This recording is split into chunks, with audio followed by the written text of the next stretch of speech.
The morning started like any other cycle aboard the Valancourt Military Academy.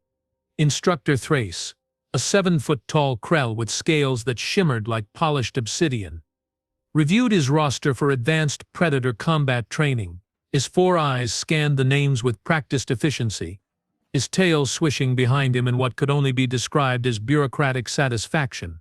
18 cadets, he muttered to himself, his voice a low rumble that vibrated through his chest cavity.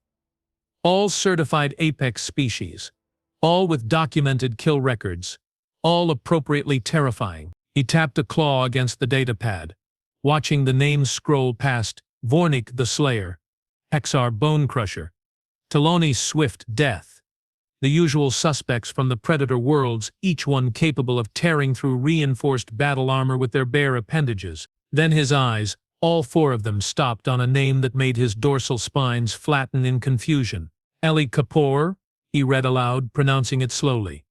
Human female, age 22 standard years, weight. Thrace blinked, then blinked again with his secondary eyelids. The entry listed this human as 53 kilograms. That was less than his left arm weighed. He scrolled down further, looking for the classification marker that would explain why a creature this small was enrolled in his class. Classification: herbivore. Class D threat level. Homeworld: Earth, Sol system. Oh, for the love of the 7 burning suns, Thrace groaned, his translator struggling to convey the full depth of his exasperation. Not another filing error. He immediately contacted the administrative office, his claws drumming impatiently on his desk, while he waited for someone to respond. After what felt like an eternity but was actually 47 seconds, a nasally voice crackled through the Administration. How may I direct your complaint? This is Instructor Thrace, Advanced Predator Combat. I have a Class D herbivore listed on my roster. Please tell me this is a simulation error and not actual incompetence. There was a pause, then typing sounds, then more typing sounds, then what sounded distinctly like panicked typing sound. Let me check that for you, Instructor. What is the cadet name? Kapoor. Ellie Kapoor. Human. More typing. A long, uncomfortable silence. Then a nervous laugh that made Thrace's hunting instincts tingle. So, funny story about that. There was a minor glitch in the registration algorithm when processing applications from the Sol sector. Apparently the system auto-enrolled any applicant with military academy scores above 95th percentile into available advanced courses without, checking species compatibility requirements. How? Thrace said slowly, each word dripping with the kind of measured calm that preceded volcanic eruptions. Does a system designed by the most advanced artificial intelligence network in 12 galaxies forget to check if a student can physically survive their own coursework? Well, technically the system is not wrong. Her test scores do qualify her for the class. Her species does not. I will submit a transfer request immediately. Instructor. It should process within 3 to 5 business cycles. Thrace looked at his chronometer. His class started in 20 minutes. What am I supposed to do with her until then? Maybe just, do not let her die. The comm clicked off before Thrace could respond with the very creative series of threats he had been preparing. He stood there for a moment processing this information with the kind of resigned frustration that came from working in bureaucratic institutions for too long. Then he gathered his training materials, attached his shock staff to his belt, and trudged toward the combat arena with all the enthusiasm of someone walking to their own execution. The training facility was a massive dome, 50 meters high and twice as wide, with floor panels that could shift into various terrain configurations. The walls were reinforced durasteel, capable of withstanding plasma fire and kinetic strikes. The ceiling had targeting drones and medical scanners built into it just in case someone got a little too enthusiastic during sparring. Thrace entered through the instructor's gate and found his students already assembled. They were an impressive sight, even by his standards. 17 apex predators from across the known galaxy, each one bred or evolved for combat supremacy. And then there was Ellie Kapoor. She stood at the far end of the line and Thrace nearly missed her entirely because she was blocked from view by Gorthak the Render, a 9-foot-tall insectoid whose exoskeleton looked like it could deflect artillery shells. When Gorthak shifted his weight, Thrace finally got a clear view of the human, His first thought was that someone had sent him a juvenile by mistake. His second thought was that no, this was definitely an adult. Just an absolutely tiny adult. His third thought was a very unprofessional prayer to deities he did not even believe in. Ellie Kapoor stood roughly 160 centimeters tall, with brown skin, dark hair pulled back in a practical bun, and the kind of bright, eager expression that made Thrace's teaching instincts war with his survival instincts. She wore the standard military academy training uniform, which on her looked less like combat gear and more like someone had dressed up a small animal in people clothes. She was also, he noted with growing horror, smiling. Humans, he had learned from the mandatory xenobiology briefings, smiled when they were happy.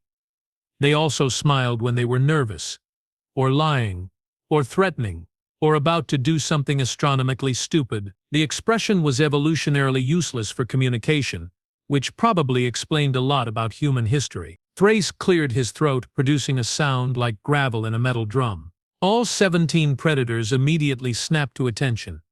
The human girl did too, though she had to crane her neck up at an almost comical angle to make eye contact with him. "Welcome," he began, his voice carrying across the arena, "to Advanced Predator Combat Training. This course is designed for apex species who have already demonstrated lethal capability in actual combat scenarios. You are here because you have proven yourselves as warriors. You are here because you would kill efficiently, ruthlessly, and without hesitation." He paused, letting that sink in while simultaneously trying not to look at the obvious exception to this statement. "For the next 12 weeks, I will push you beyond your limits. You will face scenarios designed to break you mentally, physically, and emotionally. Some of you may sustain injuries. Some of you may fail. But those who survive will graduate as certified combat specialists, ready to serve in the most dangerous military operations in the galaxy." The predators around the arena growled, clicked, or otherwise vocalized their approval. One of them, a reptilian species with too many teeth, actually roared loud enough to rattle the wall panels. The human girl raised her hand. Thrace stared at her. "Yes, Cadet Kapoor? Quick question," she said, her voice surprisingly clear despite being approximately 1/10 his size. "When you say some of us may sustain injuries, what is the Academy's policy on medical intervention? Like, are we talking field medic stuff or do we get actual hospital time?" Several of the larger predators turned to look at her, their expressions ranging from confused to amused to outright predatory. A Fangor grunt, basically a walking tank of muscle and attitude, let out a barking laugh. "Scared already, little snack?" The Fangor rumbled, his translator rendering his words with obvious mockery. Ellie turned to face him, and Thrace watched with a mixture of horror and fascination as she smiled even wider. "Oh no, not scared," she said cheerfully. "Just wanted to know if I should pace myself or go all out. My insurance back home has terrible off-world coverage." The Fangor blinked, clearly not expecting that response. Thrace decided to intervene before things escalated. "Cadet Kapoor, there has been an administrative error. You should not be in this class." "Oh," she said, and for a moment he saw genuine disappointment flicker across her face. "But my scores qualified me." "Your test scores qualified you. Your species does not. With respect, instructor, I passed the same entrance exams as everyone else here. I did the physical trials, the tactical simulations, the psych evaluations. Everything." Thrace felt his tail twitch in irritation. "The physical trials were scaled for species capability. I know. I still beat the minimum requirements by 15%. For a human." "Exactly." She beamed at him like she had just won an argument, which somehow made everything worse. One of the other cadets, a sleek feline species called a miral, leaned toward her neighbor and whispered something that Thrace's enhanced hearing picked up easily. "How is she even alive? She looks like she is made of sticks and optimism." Thrace pinched the bridge of his snout, which was the Krell equivalent of a stress headache forming. "Cadet Kapoor, I have already submitted a transfer request. Until it processes, you will observe training from the safety platform. You will not participate in any active drills. You will not engage with other cadets in combat scenarios. You will essentially pretend you are watching a very dangerous documentary. Are we clear?" "Crystal clear, instructor," she said, but her tone suggested she disagreed with every word he had just said. He directed her to the elevated observation platform that ran along one wall of the arena, designed for visiting officers and academy supervisors. She climbed the stairs without complaint, though he noticed she moved with a fluid efficiency that was oddly unsettling. Most herbivore species were either slow and ponderous or quick and skittish. She was neither. With the humans safely quarantined, Thrace turned his attention to the rest of his class. Today we start with basics. Hand-to-hand combat assessment. I need to see your natural fighting styles, your instincts, your weaknesses. Partner up. I want to see what you can do. The arena erupted into organized chaos as the predators paired off. Thrace walked among them, observing, correcting stances, calling out when someone dropped their guard. This was familiar territory. This was what he was trained for. Then he heard a voice from the observation platform. Instructor Thrace. Quick question. He looked up to see Ellie leaning over the railing, her expression curious. What now, cadet? The Vresh pair, the blue-scaled ones. They keep leaving their left flank exposed when they strike. Should I mention it? Or is that part of your assessment? Thrace followed her gaze to the two Vresh warriors who were currently circling each other. She was right. Every time they struck, they rotated their bodies in a way that left their lateral lines vulnerable. It was a common mistake for their species, one that usually took Thrace 3 or 4 sessions to identify and correct. Oh, he said slowly, did you notice that? I have been watching them since we started. They do it every time. It is probably a balance issue related to their tail structure. If you look at how they distribute weight during strikes, they are overcompensating for the mass ratio between their upper and lower body. Thrace stared at her, then at the Vresh, then back at her. Have you studied Vresh anatomy? No, but I have eyes and pattern recognition skills. Plus I read the basic xenobiology manual on the trip here. It had a whole section on common species-specific combat tendencies. You read a 1,200-page manual? It was a long trip. Before Thrace could respond, there was a loud crash from the center of the arena. Two of the larger cadets, a Gorval and a Krantek, had apparently decided their sparring match needed to be a bit more dramatic. They were now grappling with enough force to crack the floor panels, their vocalizations shaking dust from the ceiling. Separate, Thrace bellowed, activating his shock staff. This is assessment, not bloodsport. The two predators reluctantly disengaged, both breathing heavily, both clearly wanting to continue. The Gorval, a species that resembled a bipedal bear crossed with a battering ram, shook its head and snorted. He insulted my clutch mother, the Gorval growled. He said my technique was sloppy. The Krantek countered, its mandibles clicking in agitation. Your technique is sloppy, Thrace said flatly. And insults are not grounds for destroying academy property. Both of you, remedial exercises until I say otherwise. As they slunk off to the punishment zone, Thrace heard another voice from the observation deck. To be fair, the Krantek's stance was pretty terrible. Every head in the arena turned to look at the human girl. She seemed to realize she had said that out loud, because her eyes widened slightly.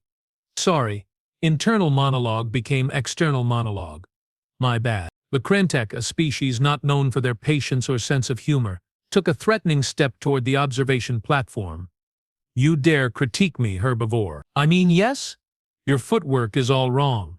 You are standing too wide, which gives you stability, but kills your mobility. Against a faster opponent, you would get picked apart. The entire arena had gone silent. Even Thrace was momentarily at a loss for words, torn between professional obligation to maintain order and genuine curiosity about whether this human had any sense of self-preservation whatsoever. The Krantek's mandibles clicked faster, a sign of extreme agitation in his species. Perhaps you would like to demonstrate proper technique, little mammal. Oh, I would love to, Ellie said brightly. But Instructor Thrace has forbidden me from participating. Insurance liability and all that. Thrace watched this exchange with the growing certainty that his day was about to get significantly worse. Cadet Kapoor, stop antagonizing your fellow students. I am not antagonizing. I am providing constructive feedback. You are insulting a Krantek warrior to his face, only because his face is pointed at me. If he turned around, I would be insulting him to his back. The Krantek roared, and this time it was not a performative display. This was genuine rage. He started toward the stairs leading up to the observation platform, and several other cadets moved to intercept him, though whether to stop him or join him was unclear. Thrace activated his shock staff fully, the weapon humming with enough energy to stun a charging Thanatos bow. "Stand down, Cadet Velkir." But Velkir was not standing down. He was climbing the stairs with single-minded determination, his massive frame making the entire structure shake. Ellie, to her credit, did not. She simply stood there, watching him approach with the same analytical expression she had worn while critiquing everyone else. When Velkir reached the top of the platform, he loomed over her like a mountain about to crush a pebble. "You talk big for something I could tear in half." "Probably," she agreed. "Your species has a bite force of approximately 8,000 pounds per square inch, and claws that can shred durasteel. I am aware of the physical disparity here. Then why do you not beg for mercy?" "Because begging would not change the outcome. If you are going to attack me, you have already decided. My words will not stop you. Though I should mention that assaulting a fellow cadet, even one who is annoying you, carries a minimum 3-week suspension and possible expulsion depending on injury severity. So really, you have to ask yourself if I am worth throwing away your military career." Velkir stared at her. The entire arena stared at her. Thrace stared at her, his shock staff halfway raised, completely unsure what to do in this situation that was absolutely not covered in any instructor manual. Then Velkir did something unexpected. He laughed. It was a grinding, chittering sound, but it was definitely laughter. "You have spine, human. Tiny, fragile spine that would snap like a twig, but spine nonetheless." He turned and descended the stairs, shaking his head. "Crazy herbivore." Thrace felt tension drain from his scales. Crisis averted. Somehow, he was about to resume training when Ellie called down again. "Instructor? Since I cannot participate, would it be all right if I use the arena's tactical computer to run some combat simulations? The manual said observation deck terminals have training software access." "Fine. Whatever keeps you quiet." He heard her typing, the soft clicks of a keyboard being operated with practice speed. Then the main holographic display, which he had planned to use for demonstration purposes later, flickered to life. On the screen appeared a tactical simulation, the kind used for strategic planning courses. A standard urban combat scenario. Multiple hostiles. Civilian zones marked in red. Cadet Kapoor, what are you doing?" "Running a simulation." "You said I could. I assumed you meant a basic training module, not an advanced tactical scenario." "This is a basic module. It is listed under Introductory Combat Scenarios." Thrace looked at the display more carefully. She was right. It was technically introductory. It was also one that most first-year cadets failed spectacularly because it required simultaneous management of multiple combat fronts while minimizing civilian casualties. He watched as she worked through the scenario, her avatar on screen moving with decisive precision.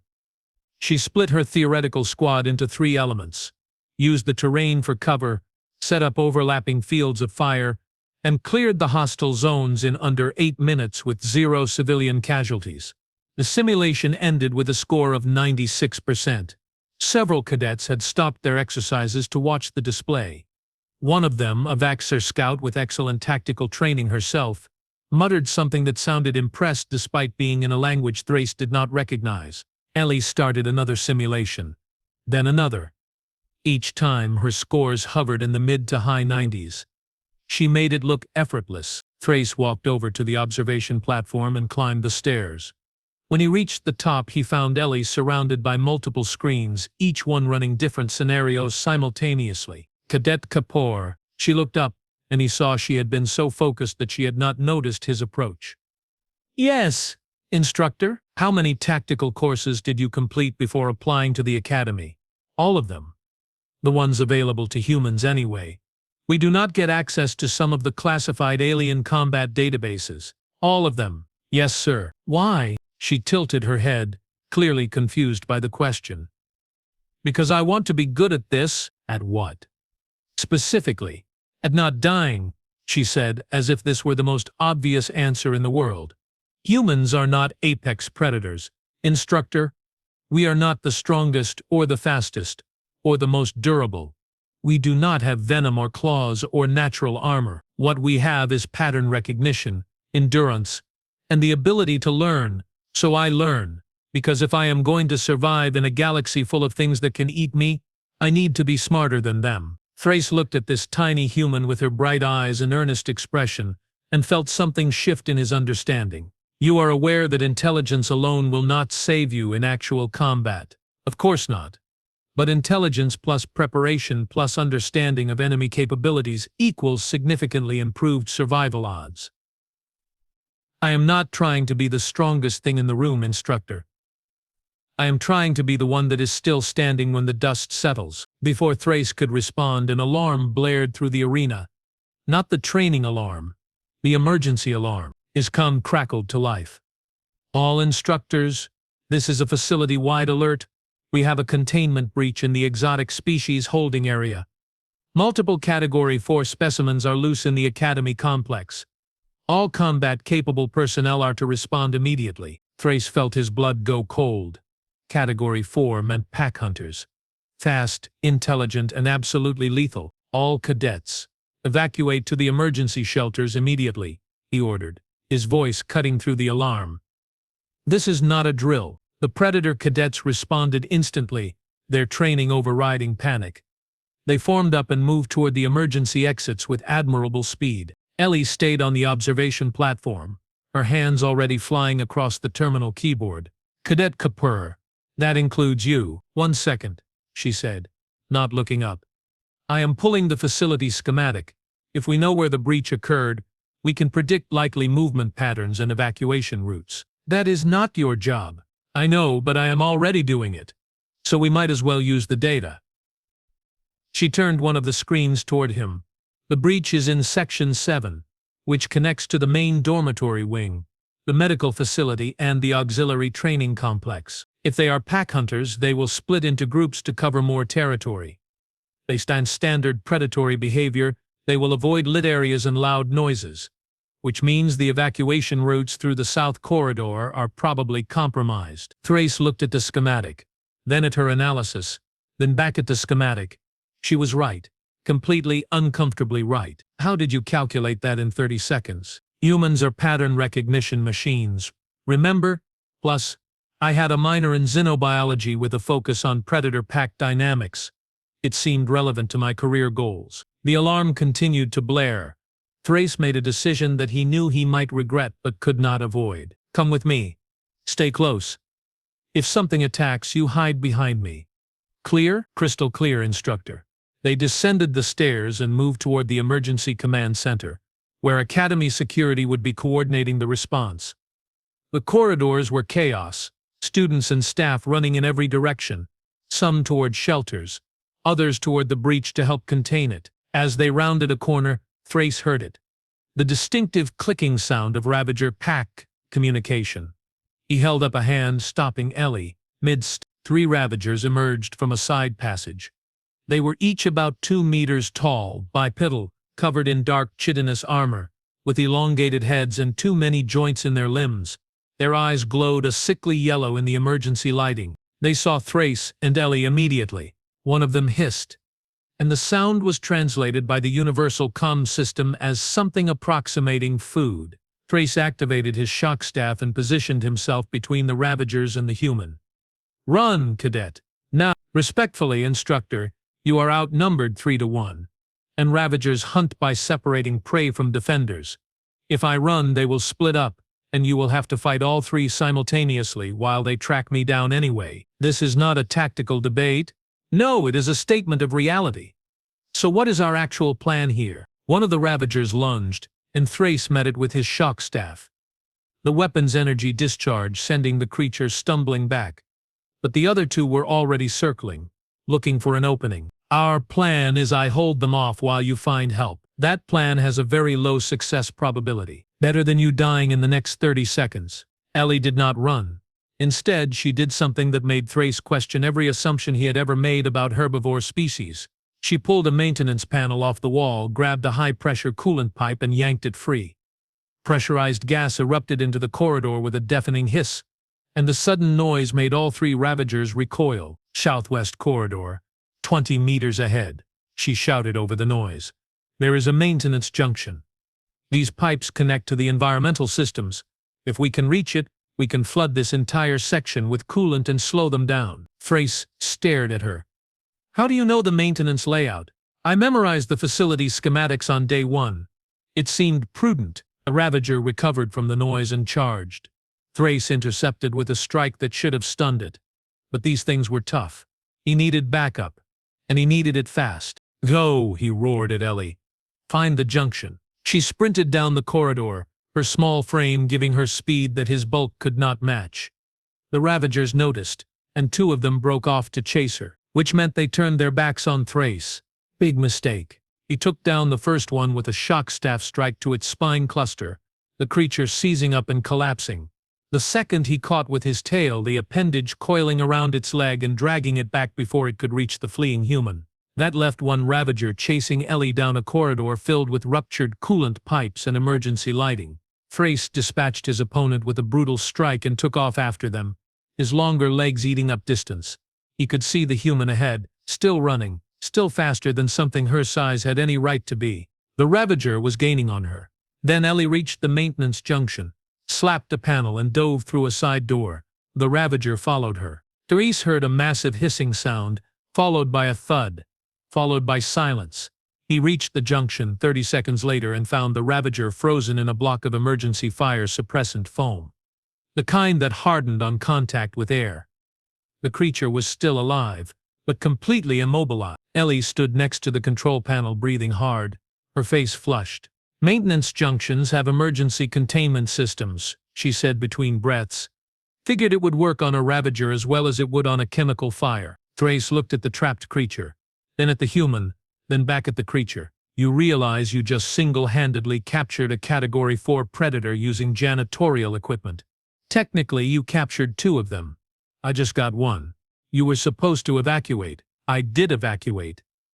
Just not very far. Before Thrace could formulate a response that adequately expressed his mix of fury, relief, and grudging respect, his comm activated again. All sectors report. Breach contained. 4 Ravagers captured. 0 casualties. Repeat, 0 casualties. Thrace slumped against the wall, his adrenaline finally crashing. Ellie sat down on the floor, her legs apparently deciding they had done enough running for one day. They sat there in silence for a moment, listening to the alarm slowly wind down. Instructor Thrace. Yes, Cadet Kapoor. Am I still being transferred out of your class? Thrace looked at her. Really looked at her.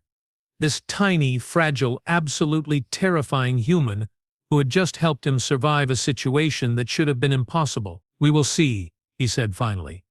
We will see. The Academy Medical Center smelled like antiseptic and regret. Thrace sat in the waiting area while a medic checked Ellie for injuries, his tail twitching with residual adrenaline. Around him, other instructors were filing incident reports, their expressions ranging from shell-shocked to grimly satisfied. Instructor Vorna, a Thessian combat specialist with more scars than scales, dropped into the seat next to him. Heard you had the human in your class today. Still have her, apparently. Also heard she helped you trap a Ravager using nothing but building maintenance systems and audacity. Thrace grunted, which was the Krell equivalent of saying yes, but I am not ready to discuss my feelings about it yet. The security footage is already making rounds, Vorna continued, her voice carrying that dangerous edge of amusement. In particular, the part where she gives you tactical advice while sprinting away from a creature that eats Durasteel for fun. That human has either the biggest survival instincts in the galaxy or none whatsoever, and I genuinely cannot tell which. Both, I think. You going to keep her in Predator combat? Thrace watched as the medical bay doors opened and Ellie walked out, looking slightly annoyed but otherwise unharmed. The medic following her had the expression of someone who had just been lectured about proper first aid protocols by their own patient. I honestly do not know, Thrace admitted. She is going to get herself killed, or she is going to survive through sheer spite and tactical knowledge. There is no middle ground with that one. Ellie spotted him and walked over, her movements still carrying that unsettling efficiency. Up close he could see minor scrapes on her hands from yanking the coolant pipe free, but otherwise she looked ready to go another round. Instructor, she said, nodding respectfully to both him and Vorna. Cadet? What did the medic say? That I should be more careful. I told her that being more careful was not really an option when being chased by a pack-hunting apex predator, and she said that was a fair point, but I should try anyway.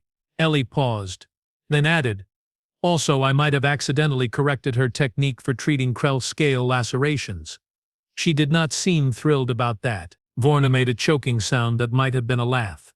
Thrace, if you do not keep this one, I will take her for my class. Your class is zero-gravity combat. Yes, and I bet she would have opinions about everyone's form within the first 10 minutes. That is not inaccurate, Ellie said cheerfully. Thrace stood his full height, making both of them crane their necks up. Cadet Kapoor, walk with me. We need to discuss your future at this academy. They left the medical center and walked through the main courtyard, where evening lights were starting to activate across the facility. The artificial sky above them shifted to twilight colors, a programmed cycle meant to maintain circadian rhythms for species that needed them. I am not sure whether to commend you or expel you, Thrace said after a long silence. Those seem like very different outcomes. You disobeyed a direct order to evacuate. Technically, I started to evacuate. I just stopped partway through when staying became the tactically superior option. You could have died, but I did not. Thrace stopped walking and turned to face her fully. You understand that luck is not a combat strategy. Yet, of course, but preparedness is.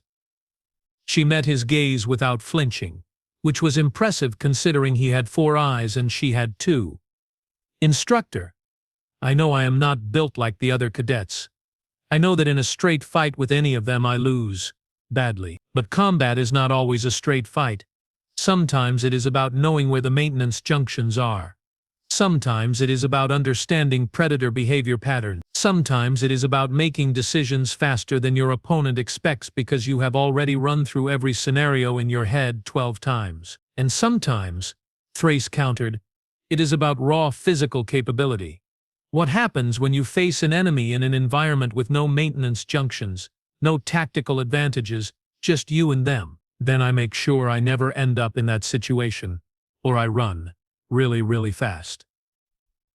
She smiled slightly. Humans are endurance hunters, Instructor. We are not sprinters, but we can run for hours, days even. We can outlast almost anything if we have to. That is how our ancestors hunted before we invented weapons. They just followed prey until it collapsed from exhaustion. Thrace considered this. It was disturbing information. Actually, the idea of being hunted not by something faster or stronger, but by something that simply refused to stop following you until you dropped dead from fatigue. Terrifying in a completely different way than fangs and claws. The transfer request has been denied, he said abruptly. Ellie blinked. What? The administration reviewed today's incident. They have decided that any cadet capable of capturing a Category 4 predator during their first day of training should probably not be transferred to a less demanding course. Apparently, your actions have been deemed evidence of exceptional capability rather than catastrophic filing error. He paused, his tail swishing in what might have been frustration or respect. Also, the Director of Combat Studies wants to study your tactical approach for possible integration into standard curriculum. So I am staying in your class? Yes. Outstanding. Her face lit up with genuine excitement. This is not outstanding. This is dangerous. For both of us. Why for you? Because if you die in my class, my career ends. If you succeed in my class, I have to completely rethink how I teach combat theory.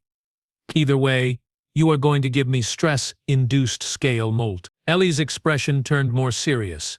Instructor Thrace, I will do everything in my power not to die, and I will work harder than anyone else in that class. I promise, you had better, because starting tomorrow you train with everyone else. No more observation deck. You participate in every drill, every scenario, every sparring match. And if I think you are going to get hurt, I pull you out. No arguments. Understood. Understood. They resumed walking, the silence between them more comfortable now. As they approached the dormitory wing, Ellie spoke again. Can I ask you something, Instructor? You may ask. I may not answer. Why did you become a combat instructor? You could probably be leading military units or working private security for way more credits. Thrace considered the question. It was personal, but not inappropriately so. I was a soldier for 20 years, saw action in 4 different conflicts, lost a lot of good warriors to enemies that could have been beaten if they had been better prepared, better trained, better led. He looked down at her. teaching the next generation to not make the same mistakes, to survive the fights I barely walked away from. That feels more important than chasing credits. What about you? Why apply to advanced predator combat when you could have taken any number of safer career paths? Same reason, actually, she said. Humans are new to the galactic stage. We are still figuring out where we fit, but I know that if we want to be taken seriously, if we want to protect our interests and our people, we need warriors who can stand alongside species that are physically superior in almost every way. Someone has to prove it is possible. Might as well be me. That is either very brave or very stupid. My parents said the same thing when I told them I was enlisting. What did you tell them? That bravery and stupidity look identical until you know how things turn out.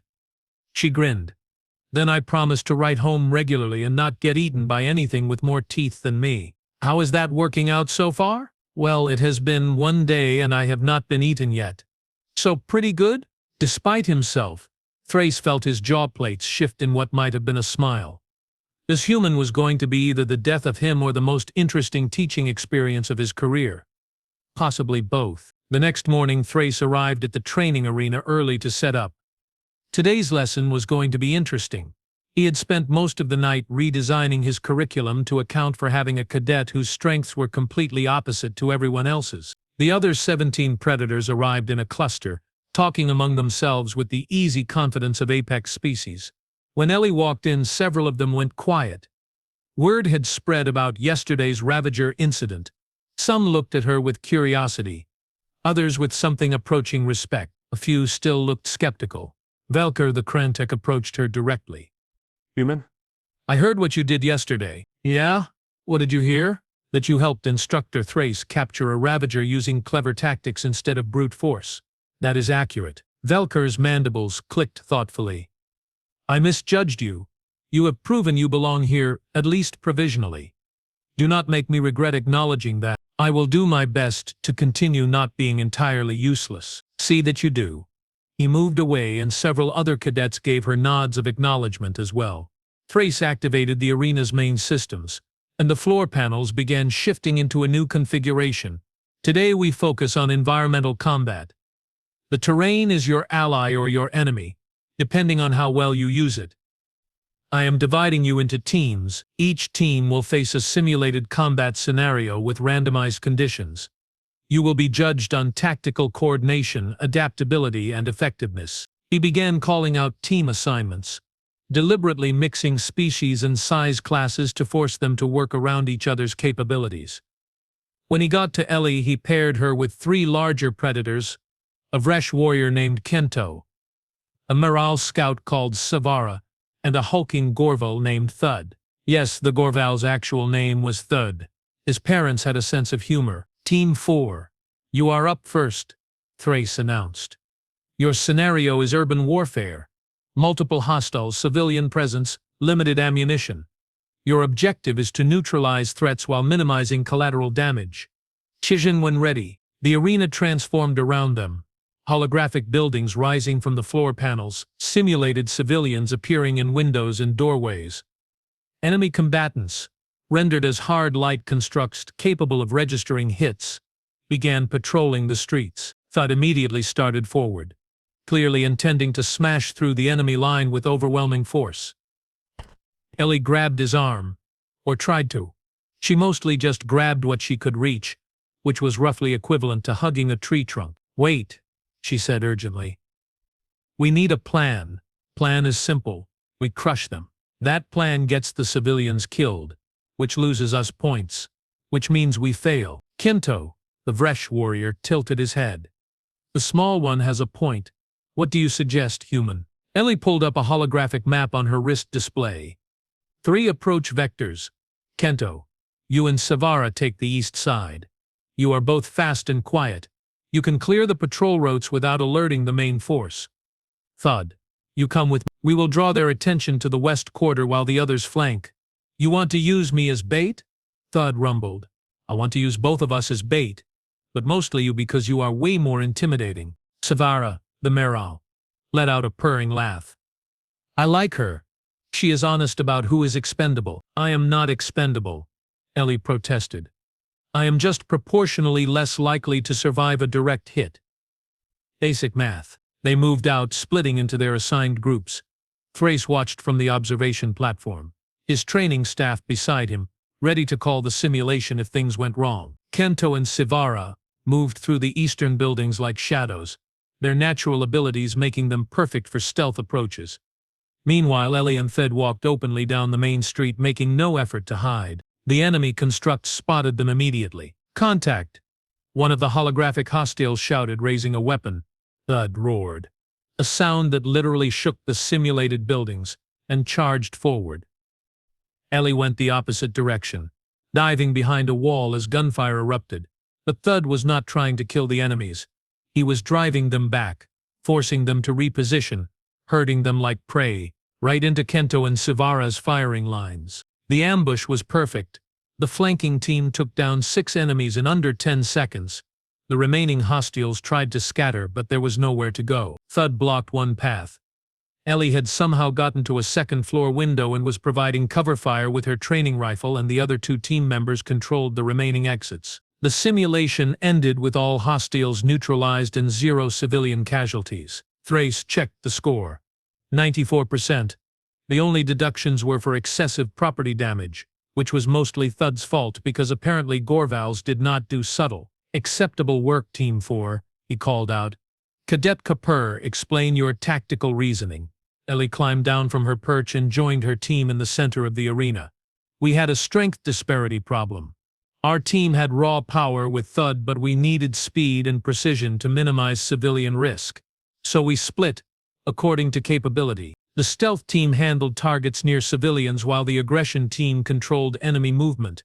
Basic tactical coordination, really. You put yourself in the most dangerous position. I put myself where I would be most useful." Thud needed someone mobile enough to provide crossfire while he held the line. "I can climb and shoot accurately under pressure." It made sense. One of the watching cadets, a reptilian species called Cerex, spoke up. "You still nearly got shot twice." "I count. Nearly only matters in horseshoes and hand grenades," Ellie replied. "I did not get shot, which means the plan worked." Thrace filed away the horseshoes reference to ask about later because it made no sense in context. "Other teams, you are up. Show me what you learned from watching Team 4. The day progressed through various scenarios. Each team had to adapt to different conditions. Jungle warfare, zero-gravity boarding actions, hostage rescue, defensive positions against overwhelming numbers. Some teams succeeded brilliantly. Others failed spectacularly. Through it all, Ellie continued to surprise him.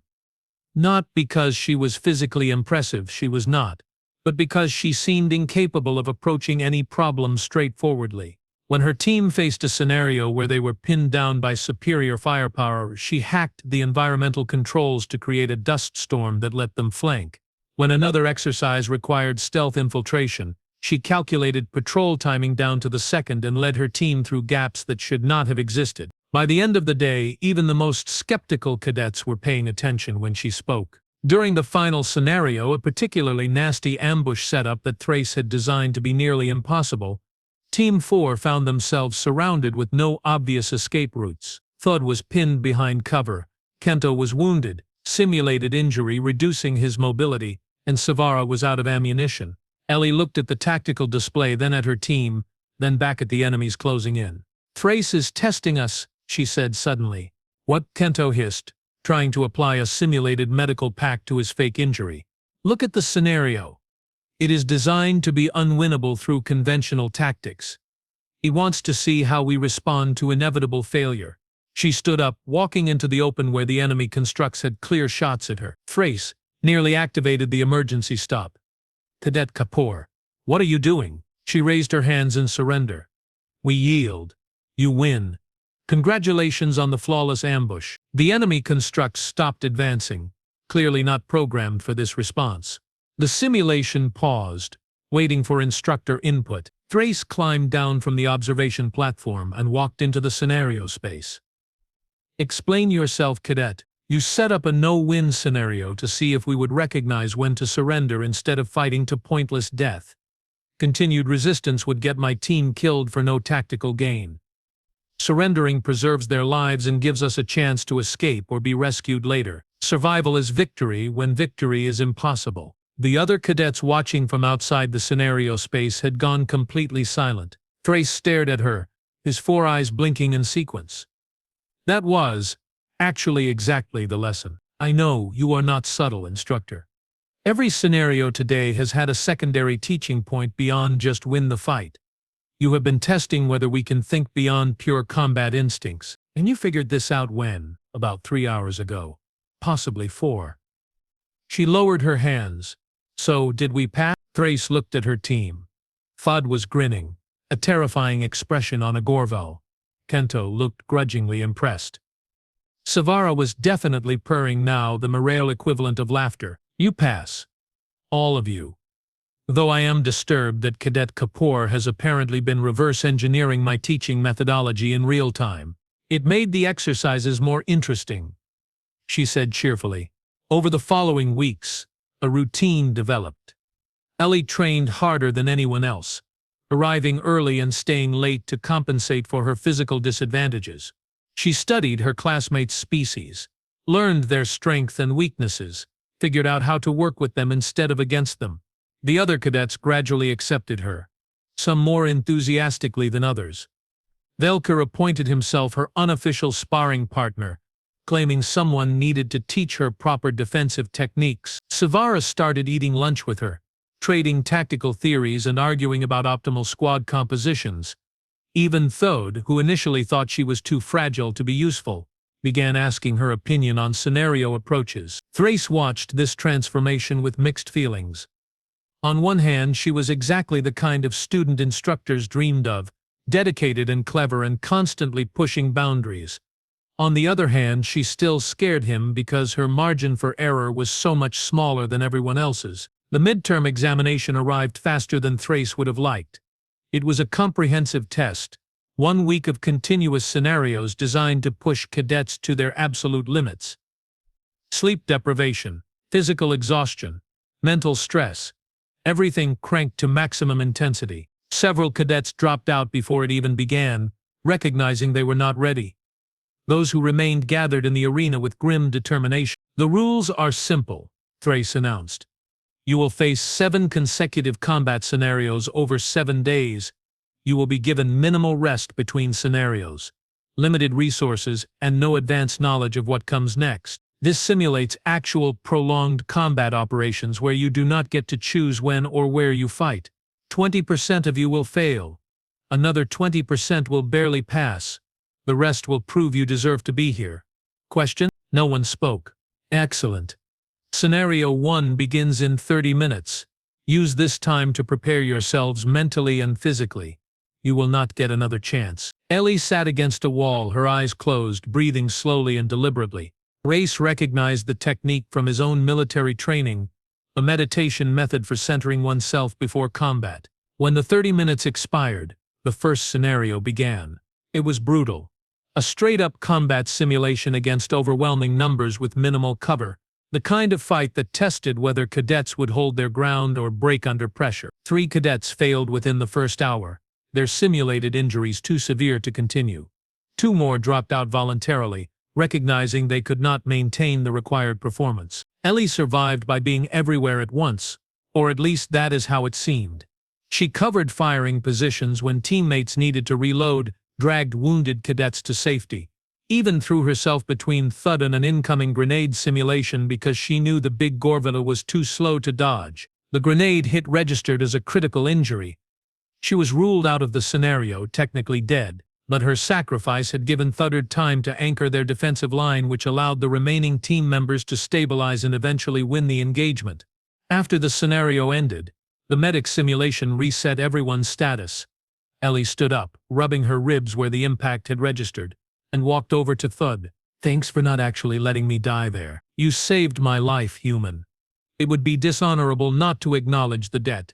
Just returning the favor from that time you carried me out of the collapsing building scenario. That was yesterday. Exactly. We are even now. By day 4, everyone was exhausted. Physical fatigue had given way to mental strain. Decision-making became slower, mistakes more common. This was the point where Thrace usually saw the clearest divide between those who would succeed and those who would not. Ellie looked terrible. Her uniform was torn, she had visible bruises from impacts that would have killed her if they were real, and she was swaying slightly from lack of sleep. But she was still standing, still thinking, still planning. The fifth scenario was especially nasty. A hostage rescue in a confined space with multiple hostile forces and innocent civilians mixed together. The kind of situation where one wrong move could lead to catastrophic failure. Ellie's team moved through the simulation space like ghosts. Every decision was calculated, every shot deliberate. When they encountered a room full of hostages with guards positioned among them, a situation designed to be nearly impossible to resolve without casualties, Ellie did something unexpected. She walked in, hands visible, and started talking. Not to her team. To the simulated hostages. Everyone remain calm. We are here to extract you. When I give the signal, I need you all to drop to the floor simultaneously. Can you do that? The civilian simulations were programmed with basic response protocols. They nodded. Good. On my mark. 3, 2, 1. Mark. The civilians dropped. The guards were left exposed. Ellie's team, positioned outside the room with clear firing lines, took them all down in under 2 seconds. 0 civilian casualties. Perfect execution. When the scenario ended, Thrace approached her directly. That was not standard hostage rescue protocol. Standard protocol assumes the hostages are too panicked to coordinate. I figured it was worth trying to communicate first. The simulation could have been programmed to ignore your commands, but it was not. Sometimes you have to trust that people want to survive and will cooperate if given clear instructions. That is a very human perspective. I am a very human person, Instructor. The final day arrived. Day 7. The last scenario. Everyone who remained was running on fumes, adrenaline, and pure stubbornness. Thrace gathered them in the arena. 12 cadets out of the original 18 remained.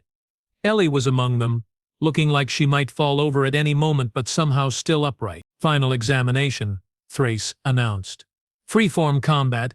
All of you versus an adaptive combat AI that will study your tactics and counter them in real time. No time limit. You fight until you win or until you cannot continue. This is the ultimate test of everything you have learned. Coordinate. Adapt. Survive. Begin now. The arena transformed into a nightmare landscape. Obstacles appearing and disappearing. Hazards activating randomly. The AI manifested as multiple combat drones, each one equipped with weapons calibrated to challenge but not kill. The cadets moved as a unit. Years of predatory instinct and weeks of training merging into something cohesive. But the AI was learning. Every tactic they used, it countered. Every formation they tried, it broke. Casualties mounted.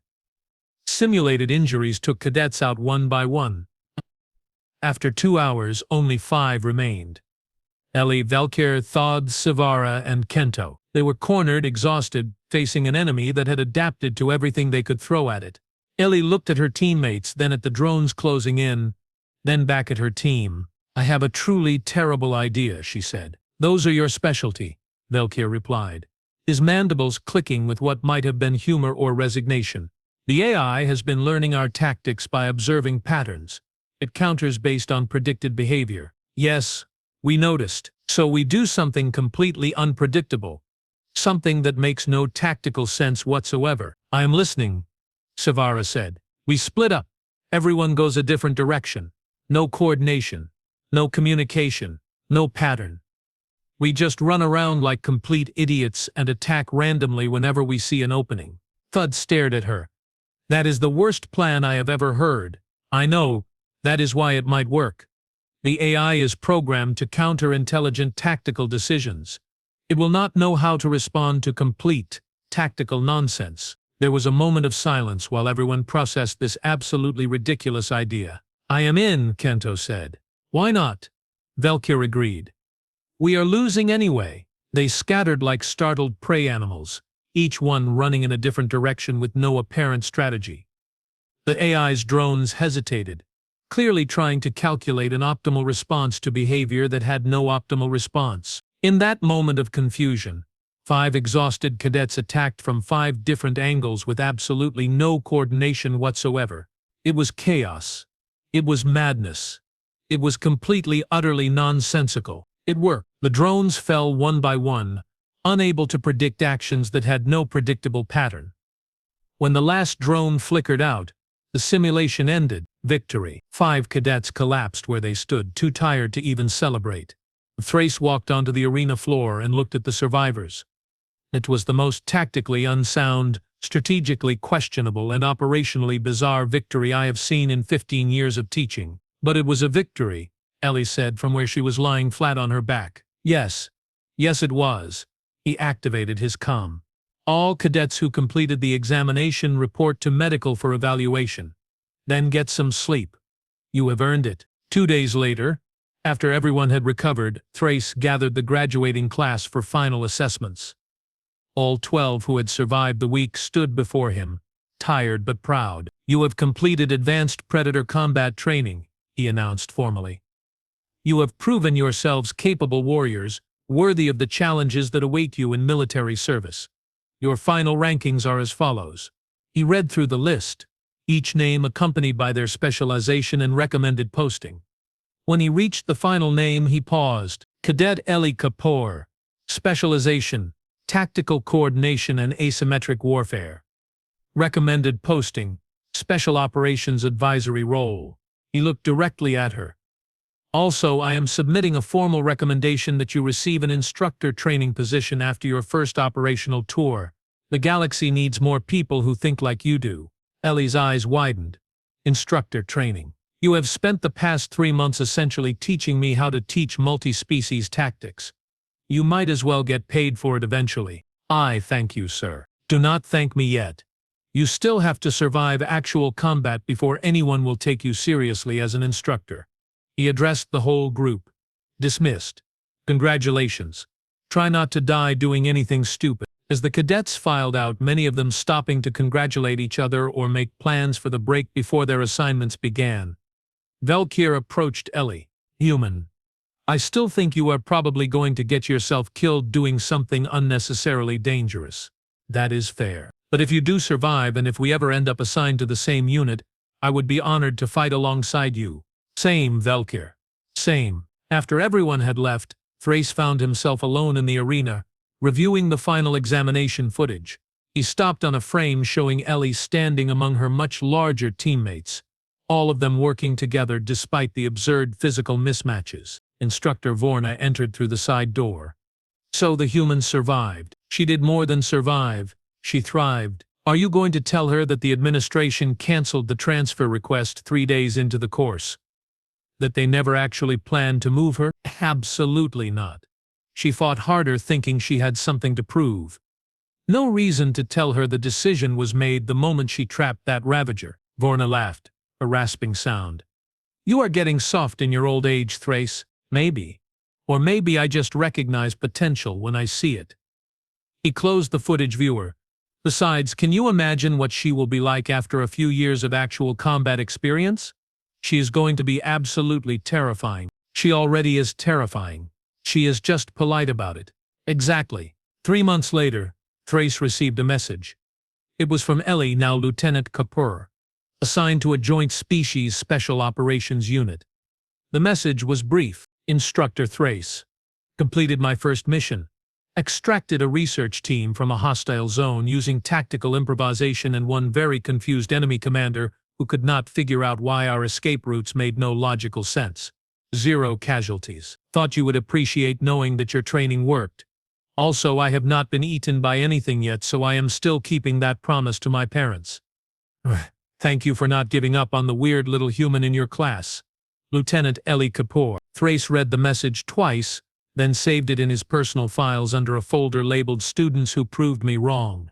It was a growing collection. Outside his office window, a new class of cadets was gathering in the courtyard, preparing for their first day of training. Among them he spotted 2 more humans, both looking nervous and determined. He sighed, picked up his datapad and headed toward the arena. Some days he loved this job. Other days, he wondered why he had not retired yet. Today was somehow both.